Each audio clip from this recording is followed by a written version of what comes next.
வேளாண் துறை படிப்புகள், அவற்றை வழங்கும் கல்வி நிறுவனங்கள் மற்றும் அவற்றை படித்தோருக்கான வேலை வாய்ப்புகள் குறித்த கற்க கசடர நிகழ்ச்சி தொடர்கிறது. தற்போது பொள்ளாச்சியைச் சேர்ந்த அழகுநந்தன் என்ற நேயர் ஒரு கேள்வியோடு காத்திருக்கிறார்.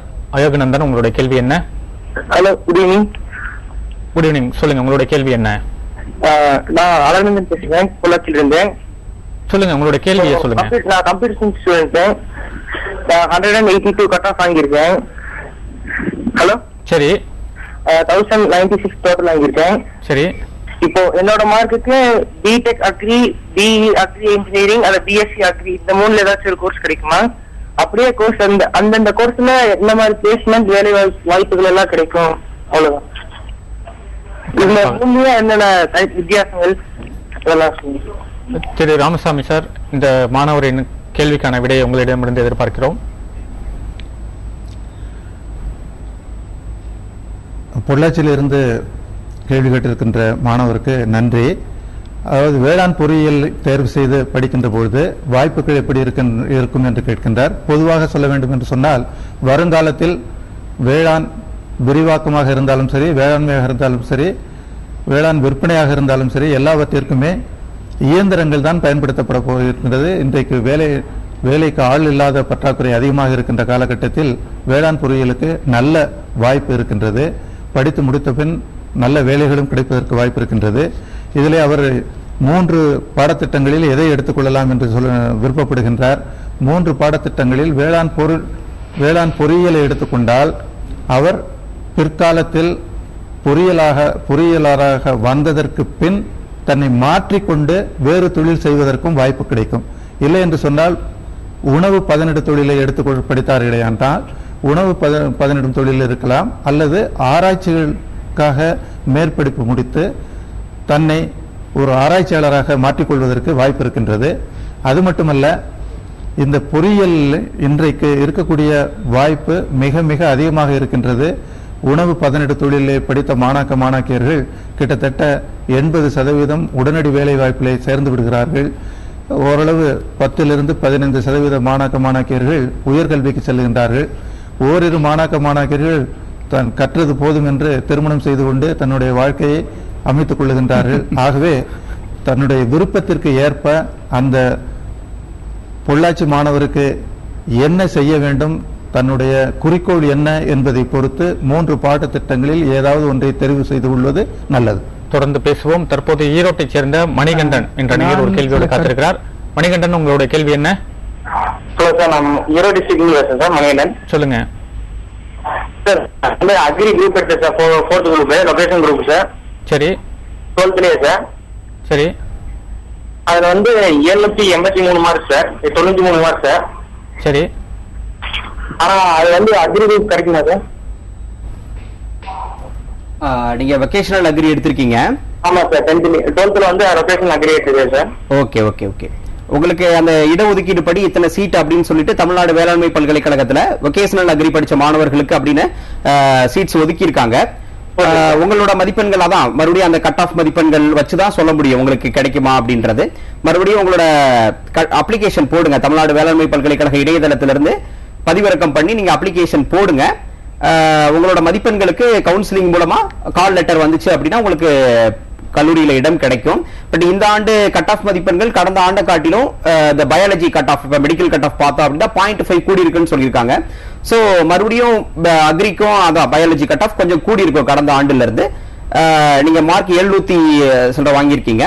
அப்ளிகேஷன் போடுங்க. அரசு கல்லூரிகள் இல்லாட்டினா தனியார் கல்லூரிகள் நிச்சயம் உங்களுக்கு வாய்ப்பு கிடைக்கும். தொடர்ந்து பேசுவோம். தற்போது தஞ்சாவூரில் உள்ள ஐஐசிபிடி கல்வி நிறுவனத்தின் இயக்குநரான திரு அழகுசுந்தரம் அவர்கள், நீங்க சொல்லுங்க, உங்களுடைய கல்வி நிறுவனத்தில் படிக்கக்கூடிய மாணவர்களுக்கு வேலை வாய்ப்புகள் என்பது எப்படி இருக்கிறது? குறிப்பாக கேம்பஸ் இன்டர்வியூ என்று சொல்லக்கூடிய வளாக நேர்காணல் போன்றவை எல்லாம் உண்டா? அது பற்றிய விவரங்களை சொல்லுங்கள். துணைவேந்தர் வேளாண் பொறியியல் உணவு பதப்படுத்தும் தொழில்நுட்பம் படிப்பவர்களுக்கு மிகவும் நல்ல வேலைவாய்ப்பு இருக்கு என்று மிகவும் அருமையாக சொன்னார். உணவு பதப்படுத்தும் தொழில்கள் பற்றிய இளங்கலை பட்டப்படிப்பு படிப்பவர்களுக்கு வேலைவாய்ப்பு மிகவும் அதிகமாக வளர்ந்து வருகிறது. தற்போது மத்திய அரசை சேர்ந்த உணவு பதப்படுத்தும் தொழில்கள் அமைச்சகம் உணவு பதப்படுத்தும் தொழில்களை ஆர்கனைஸ்டு செக்டர் என்று சொல்லக்கூடிய அந்த பருவத்திற்கு கொண்டு வருவதற்காக தேவையான நடவடிக்கைகளை எடுத்து வருகிறார்கள். ஆர்கனைஸ்டு செக்டாராக மிகப்பெரிய நிறுவனங்கள் வளரும் பொழுது இளங்கலை உணவு பதப்படுத்தும் தொழில்நுட்பங்களை படித்தவர்களுக்கு மிக அதிகமான வேலைவாய்ப்பு இருக்கும். சென்ற ஆண்டு எங்கள் நிறுவனத்திலிருந்து 24 மாணவர்கள் இளங்கலையில் பட்டப்படிப்பு படித்து வெளியேறுகிறார்கள் அடுத்த மாசம். இவர்கள் அனைவருக்கும் நல்ல வேலைவாய்ப்பு எங்களால் வழங்க முடிந்தது. மேலும் அதில் ஒரு சில மாணவர்கள் துணைவேந்தர் சொன்னது போல் மேல் படிப்புக்கு சென்றிருக்கிறார்கள். 2 மாணவர்கள் IIM அகமதாபாத்தில் MBA படிப்பதற்காக அட்மிஷன் கிடைத்திருக்கிறது. மேலும் ஹைதராபாத்தில் உள்ள மேனேஜ் என்ற நிறுவனத்தில் 2-3 மாணவர்களுக்கு அட்மிஷன் கிடைத்திருக்கிறது. மேற்படிப்பு படிப்பதற்கு வெளிநாடுகளுக்கும் செல்லக்கூடிய வாய்ப்புகள் மிகவும் அதிகமாக உள்ளன. Food safety and standards authority of India என்று சொல்லக்கூடிய ஒரு மத்திய அரசாங்கத்தைச் சேர்ந்த நிறுவனம் இந்தியாவின் உணவு பாதுகாப்பை பற்றிய மிகப்பெரிய அளவில் மக்களிடம் ஒரு விழிப்புணர்வு ஏற்படுத்தி வருகிறது. இந்த பாதுகாப்பு பற்றிய விழிப்புணர்வு வரும் பொழுது எல்லா உணவு பதப்படுத்தும் தொழிற்கூடங்களிலும் இளங்கலை படித்த தொழில்நுட்ப வல்லுநர்களை வேலையில் அமர்த்துவது மிகவும் அத்தியாவசியமான ஒரு விஷயமாக மாறும். அவ்வாறு மாறும் பொழுது மிகப்பெரிய அளவில் வேலை வாய்ப்புகள் இருக்கும். விவசாயத்தை தாண்டி அடுத்த கட்டம் உணவு பதப்படுத்துதல். இதனுடைய வளர்ச்சி மிக அபரிமிதமாக இருக்கும் என்பது என்னுடைய கருத்து. தொடர்ந்து பேசுவோம். தற்போது ஈரோட்டைச் சேர்ந்த சவுந்தர் என்ற நேயர் ஒரு கேள்வியோடு காத்திருக்கிறார். சவுந்தர், உங்களுடைய கேள்வி என்ன? ஐயா, நான் ஈரோடு மாவட்டம் அரசலூர் கிராமத்துல இருந்து பேசுறேன் ஐயா. சொல்லுங்க. நான் ஒகேஷனல் அக்ரி எடுத்திருக்கிறேன். சரி. என்னோட மார்க் 12th 1022. சரி. கட் ஆஃப் மார்க் 181.5 இருக்குங்க ஐயா. சரி. எனக்கு கவுன்சிலிங் அக்ரி பிஎஸ்சி அக்ரிக்கு கவுன்சிலிங் ஒகேஷனல் குரூப் பசங்க போட முடியுமா? எனக்கு என்ன குரூப் கிடைக்கும் அப்படிங்கறத பத்தி தெரிஞ்சுக்கணும் ஐயா. சரி, நீங்க கண்டிப்பா போடலாம். வெகேஷனல் அக்ரி படிச்சவங்க பிஎஸ்சி அக்ரிக்கு தமிழ்நாடு வேளாண்மை பல்கலைக்கழகத்துல விண்ணப்பிக்கலாம். வெகேஷனல் அக்ரி படிச்சவங்களுக்கு அப்படின்னு இடஒதுக்கீடு உண்டு. இத்தனை சீட் அப்படின்னு தமிழ்நாடு வேளாண்மை பல்கலைக்கழகத்துல பிஎஸ்சி அக்ரிக்கு இடஒதுக்கீடு உண்டு. அதனால நிச்சயம் நீங்க போடலாம். நல்ல மதிப்பெண், கட் ஆஃப் நல்ல மதிப்பெண் 182 சொன்னீங்க. நல்ல கட் ஆஃப் தான் அது. நிச்சயம் நீங்க அப்ளிகேஷன் போடுங்க. நிச்சயம் உங்களுக்கு கிடைக்க வாய்ப்பு இருக்கு. தொடர்ந்து பேசுவோம். கோவை வேளாண் பல்கலைக்கழக துணைவேந்தர் திரு ராமசாமி அவர்கள், நீங்கள் சொல்லுங்க, உங்களுடைய வேளாண் பல்கலைக்கழகம் மற்றும் அதில் இணைவு பெற்ற கல்லூரிகள், உறுப்பு கல்லூரிகளை பொறுத்தவரை வளாக நேர்காணல் போன்றவை நடைபெறுகின்றனவா? அங்கு படிப்பவர்களுக்கான வேலை வாய்ப்புகள் என்பது எந்த அளவில் இருக்கிறது? மேலும் அவர்கள் சுயதொழில் தொடங்குவதற்கான வாய்ப்புகளை பல்கலைக்கழகம் எந்த அளவிற்கு ஏற்படுத்தி கொடுக்கிறது? அது பற்றிய விவரங்களை சொல்லுங்க.